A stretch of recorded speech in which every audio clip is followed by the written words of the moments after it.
আসসালামু আলাইকুম প্রিয় দর্শক, আমরা এই যে মাঠে এসেছি, এখানে এক কৃষক যিনি খুব সফল কৃষক, নিজে নিজের জমিতে চাষাবাদ করেন এবং ঘরে গোলা ভরে ফসল তোলেন এবং সেই ফসল হচ্ছে ধান।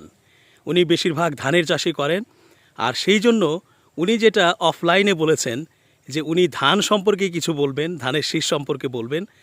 জনাব আলতাফুর, আমরা গ্রামের সম্পর্কে ওনাকে মামা বলে ডাকি। এই জনাব আলতাফুর উনি একজন সফল কৃষক। উনি আজকে আমাদের জানাবেন যে এই যে মেলান্দহ মাদারগঞ্জ ৩ আসনে এখানে কোন দলের জোয়ারটা বেশি, একটু আমরা শুনে নেই এই মামার কাছ থেকে। আসসালামু আলাইকুম। আমাদের মেলান্দ থানার মধ্যে মাদারগোস মেলান্দ খালি ধানের শীষ, ধানের শীষ, ধানের শীষ, ধানের শীষ, মারো দেওয়া ধানের শীষ, খালি ধানের শীষ, মারে দালে দালে ধানের শীষ, খালি ধানের শীষ, আর কিছু না। আমরা বাপ দাদার আমল থেকে বিএমপি করছি, আমরা খালি ধানের শীষ, আমরা ধানের শীষ, আমরা ধানকে ভালোবাসি, আমরা ধানকে ভালোবাসি, আমরা যেটা খাই আমরা সেটাকে ভালোবাসি।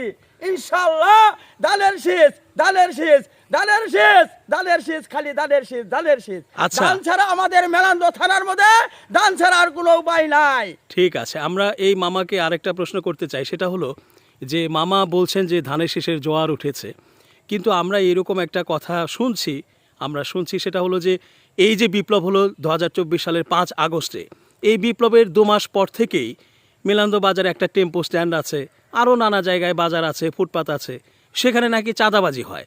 এবং এই 1.5 বছর, অন্তর্বর্তী সরকারের 1.5 বছর, এই 1.5 বছর সময়ে বেশ চাঁদাবাজি নিয়মিতভাবেই হয়েছে। এখন বোধহয় যেহেতু নির্বাচন কাছে এসে গেছে, বন্ধ আছে। এখন মামাকে একটু বলবেন যে এই চাঁদাবাজিগুলো আসলে কারা করেছে এবং এই চাঁদাবাজি করতে যে আসলে কোনো দলকে পচাচ্ছে কিনা, আপনি যদি একটু বলেন।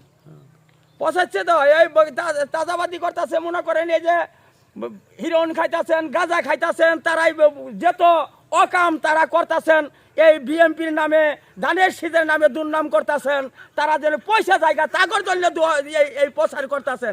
কিন্তু ধানের শীষ কোনোদিন এই অপচর জিনিস করে না, তারা ভোট লোক, তারা ইনশাল্লাহ আল্লাহকে আশা করি আমরা ধানের শীষ করি, ইনশাল্লাহ আমরা ধানের শীষ ইনশাল্লাহ আমরা পার করবো 12 তারিখে ইনশাল্লাহ। তো এই যে ধানের শীষের লোকজনের উপর অপবাদ দেওয়া হচ্ছে যে আসলে তারা চাঁদাবাজি করছে, তারা করছে না আসলে, এই তো। তাহলে কারা করছে এটা কি ধানের শীষের লোকেরা একটু ধরিয়ে দিতে পারবে? এখানকার চেষ্টা করবো ইনশাল্লাহ, আমরা চেষ্টা করবো ইনশাল্লাহ 12 তারিখের পরে ইনশাল্লাহ আমরা চেষ্টা করবো। দেখি এই অপচর কারা কারা করতেছে, কারা কারা এই কাজগুলো করতেছে, বিএমপির উপরে ঢালতাছে, এই খাড়া ঢালতাছে, এই খাড়া ইনশাল্লাহ 12 তারিখের পরে ইনশাল্লাহ আমরা ধরাই দেওয়ার চেষ্টা করবো ইনশাল্লাহ। তো আমার মামাকে অনেক ধন্যবাদ, কষ্ট করে উনি খাঁচা মাথায় নিয়ে উনি আমাদের সাক্ষাৎকার দিয়েছেন। মামাকে অনেক ধন্যবাদ, ভালো থাকবেন মামা। সালামু আলাইকুম। আপনারা দোয়া করবেন ইনশাল্লাহ, আগরে ধানের শীষ বাবুল ভাই যেন ইনশাল্লাহ জয়ের মালা 12 তারিখে ইনশাল্লাহ জয়ের মালা যেন আমরা গলাই দে ইনশাল্লাহ, আমরা এই নাংলা কেন্দ্রতে ইনশাল্লাহ আমরা পার করে দেবো ইনশাল্লাহ। আল্লাহ জি বাসারে হালে করে দোয়ার বরকতে ইনশাল্লাহ। আসসালামু আলাইকুম রহমতুল্লাহি বারাকাতুহু।